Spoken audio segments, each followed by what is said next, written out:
ஆடு நனையுதேன்னு ஓனாய் அழுவது ஏன்னு எதிர்க்கட்சி தலைவர் கேள்வி எழுப்பியிருக்கார். எதிர்க்கட்சி தலைவர் டெல்லிக்கு போயிட்டு வந்ததுலேருந்தே முதலமைச்சர் ஸ்டாலின் பயத்திலையும் பதட்டத்திலையும் பேசிட்டு வராரு. சட்டப்பேரவையில் மட்டுமல்ல, எந்த நிகழ்ச்சிக்கு போனாலும் எங்க பேசினாலும் அதிமுக யாருடன் கூட்டணி, எதிர்க்கட்சி தலைவர் எங்க போறாரு, யாரை பார்க்கறாரு, என்ன பேசுறாரு, ஆட்சிக்கு ஆபத்து வந்துருமோ அப்படின்னு நினைக்கிறதுல தான் முதலமைச்சர் ஸ்டாலின் கவனமா இருக்கார். அதிமுக யாரோட கூட்டணி வைக்கணும், என்ன கோரிக்கை வைக்கணுங்கிறதுல திமுக தலைவர் ஸ்டாலினுக்கு என்ன இவ்வளோ அக்கறை?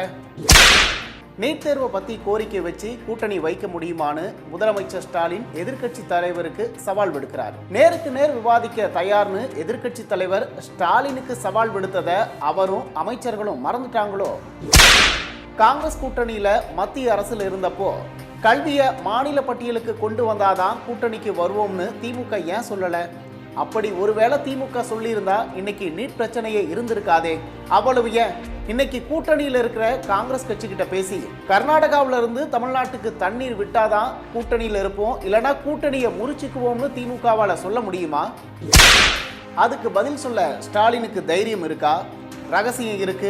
கல்வி கடன் ரத்து, நகை கடன் ரத்து, பழைய ஓய்வூதிய திட்டத்தை கொண்டு வருவோம்னு பல பொய்களை சொல்லி ஆட்சிக்கு வந்த ஸ்டாலினுக்கு அதிமுக பொதுச் செயலாளரை பத்தி பேச என்ன தகுதி இருக்கு அப்படின்னு அதிமுக தொண்டர்கள் கேட்க ஆரம்பிச்சிட்டாங்க. 4 ஆண்டுகளா மக்கள் நலத்திட்டங்கள் எதையும் செய்யாம ஸ்டிக்கர் ஒட்டியே ஆட்சி நடத்திட்டு வர ஸ்டாலின் எதிர்க்கட்சி தலைவர் கூட துண்டு சீட்டை வச்சியாவது நேருக்கு நேர் விவாதிக்க தயாரானு மக்கள் கேட்கிறாங்க.